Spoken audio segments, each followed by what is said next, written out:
Deuxième partie de ce dossier, donc partie qui concerne les systèmes de deux équations à deux inconnus.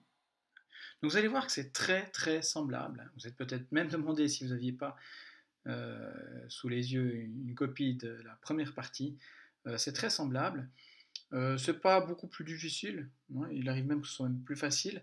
On fait ça en 11e parce qu'en 10e vous n'avez pas fait de système, mais on pourrait faire ça sinon sans difficulté supplémentaire en 10e facilement. Le principe est toujours le même, à la différence près qu'au lieu d'avoir une équation, on a un système. Donc, vous voyez par exemple ici, j'ai un système de deux équations, deux inconnues. Et puis, en regardant le graphique, ben, je dois en déduire les solutions. Alors attention, solution, cette fois-ci, c'est un x et un y. Voilà. Alors, si vous dites, bon, bah, ok, on va recopier ce qu'on a fait pour les fonctions, pour les équations plutôt, eh bien, vous avez raison. C'est-à-dire que si ici j'ai ce système de deux équations, deux inconnues, eh bien, je vais considérer d'une part cette fonction-là, c'est la fonction f, je vais la dessiner. D'autre part, la fonction g, qui correspondra à la deuxième équation, je vais la dessiner. J'ai un point d'intersection. Ce point d'intersection, eh bien, j'ai un certain x et un certain y. Donc j'en déduis la solution qui est moins 1, moins 1. Le premier, je vous rappelle que c'est x, et le deuxième, c'est y. Et vous auriez parfaitement raison. Donc finalement, facile. Alors il y a juste une toute petite difficulté qu'on n'avait pas avant. Si on regarde le deuxième exemple, ici, deuxième colonne, c'est que quelquefois vous n'avez pas y égale. Alors quand vous aviez une équation inconnue, par exemple, 2x plus 1 égale moins x moins 2, vous n'aviez pas non plus y égale, mais on disait, ah ben on dit, ça c'est égal à y, puis ça c'est égal à y, hein, puis on coupe comme ça, puis on a deux fonctions qui apparaissent. Eh bien ici, vous n'avez pas la possibilité de faire ça, parce que y il est déjà dans les équations, mais il faut vous débrouiller pour trouver y. Alors ici, par exemple, si on prend la première ici équation, je l'écris, 2y égale 5 moins x, eh bien, c'est assez facile de trouver y, on divise par 2, et on trouve 2,5 moins 0,5x. Si je mets dans l'ordre, c'est-à-dire, puisque j'ai l'habitude, pour une équation, pour une fonction affine d'avoir ax plus b, je l'écris comme ça. Ça correspond donc bien, ici, je vais prendre ça en jaune, tac. Ça correspond donc bien à ma fonction h. Et puis je vais faire pareil pour la deuxième partie, la deuxième équation ici. J'ai 3x égale y plus 1. Moi, je fais moins 1 des deux côtés et j'obtiens y égale 3x moins 1, qui est... alors je vais prendre la couleur. Donc ça ici, ça correspond à i.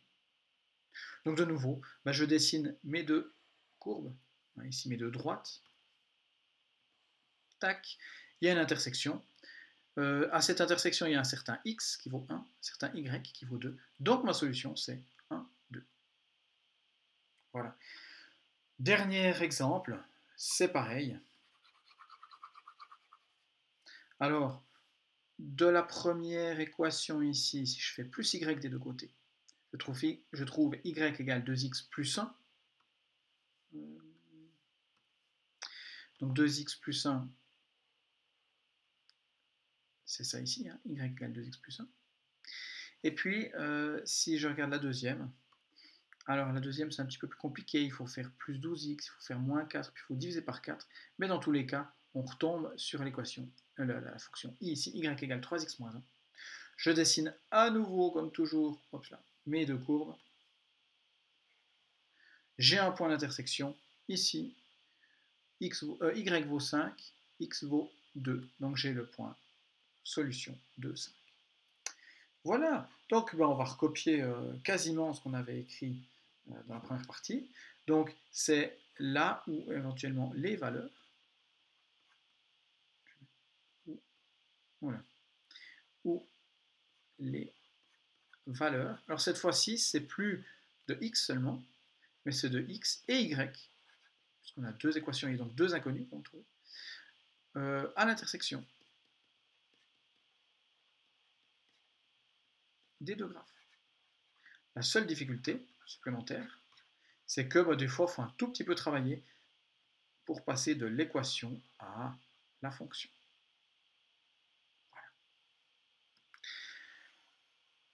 Et on continue avec des choses très semblables. Donc cette fois-ci, étape intermédiaire, avant de vous laisser tout faire comme des grands. On vous donne des systèmes. On vous a déjà dessiné les fonctions. C'est à vous de voir simplement quelle équation va avec quelle fonction, et puis en déduire les solutions. Et je vous rappelle que les solutions, hein, on cherche deux nombres, x et y. Donc ça va être un couple de nombres, comme ça, chaque fois. Voilà. Alors, faites ça donc, puis revenez ensuite. Si je prends le premier système, il est particulièrement simple, puisque les fonctions, elles sont directement données sous la forme y égale. Donc c'est directement, enfin plutôt les équations sont directement données sous forme de fonction. Donc ça ici, c'est la fonction f qui se trouve ici. Ensuite, y égale moins 3x, bah, c'est la fonction i qui se trouve ici. Et le point d'intersection, c'est donc le point moins 1, 3. Ici, je mets moins 1 pour x, 3 pour y. Ensuite, alors, ce sera probablement une nouvelle fonction. Alors ici, si je devais un petit peu travailler, hein, je vais peut-être l'écrire. Donc si je pars de 2x égale y plus 5, je dois faire moins 5 des deux côtés, ça donne donc y égale 2x moins 5. Bon, il n'y a pas trop de travail non plus, c'est la fonction g. Comme je le pensais. Alors, la fonction g, tac. Et puis, pour finir, ici, si je divise par 2, je tombe sur la fonction h. Donc si je fais l'intersection, alors je vais dessiner juste la fonction h, c'est celle-ci. Et puis la fonction que j'avais mis en bleu, elle est là. Alors maintenant, si je fais donc l'intersection de la bleue et de l'orange, ici ça fait x vaut 3, y vaut 1. Voilà. Et ainsi de suite. Alors, il y a de plus en plus de travail pour transformer tout ça, enfin de plus en plus, en tout cas ici, c'est le cas. De nouveau, je vais le faire tranquillement, 4x, et je vous conseille vivement de le faire tranquillement, par écrit. Donc je vais déjà faire moins 2y, ce qui va me donner 4x égale, plus 2y, pardon. Ça va donner 2y plus 10. Je vais faire moins 10, ça donne 4x moins 10 égale 2y. Et ensuite, je vais diviser par 2, et ça me donnera ma fonction bleue. Vous voyez que ici, c'était aussi la fonction bleue, mais ça ne se voit pas au premier coup d'œil. Et puis, si je fais la deuxième, c'est tout ça. Tac. À nouveau, je vais le faire tranquillement. 2x plus y égale 1, même si c'est plus facile. Je fais moins 2x, ça donne y égale moins 2x plus 1. Donc, c'est ma fonction jaune. Donc, si je fais l'intersection de la courbe bleue et de la courbe jaune, ça donne, alors ici, nouveau, on se retrouve avec quelque chose hors quadrillage, mais on a l'impression, je mets le environ, x vaut 1,5, et puis y, lui, on a bien l'impression que c'est moins 2. À confirmer. Comment on confirme justement? Eh bien, on fait la vérification, c'est-à-dire on remplace x et y dans les équations et on regarde si ça joue. Donc ici, je vais peut-être le faire entièrement. Donc le C, la vérification. Alors, si je fais 4 fois 1,5 moins 2 fois moins 2, alors on va essayer de ne pas se planter. Ça fait 6 plus 4, donc ça fait 10. Ça joue. La première équation, elle fonctionne. Et la deuxième, 2 fois 1,5 plus moins 2. Alors, ça fait 3 moins 2, ça fait 1. Ça joue.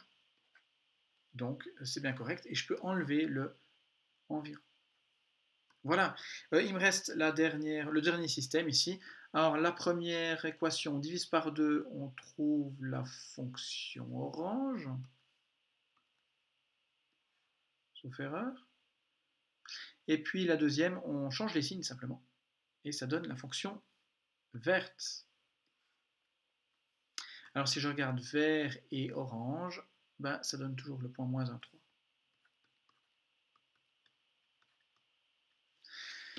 Voilà pour la résolution graphique de système d'équations. Et c'est très semblable aux équations, il y a juste un tout petit travail supplémentaire pour trouver y égale quelques fois.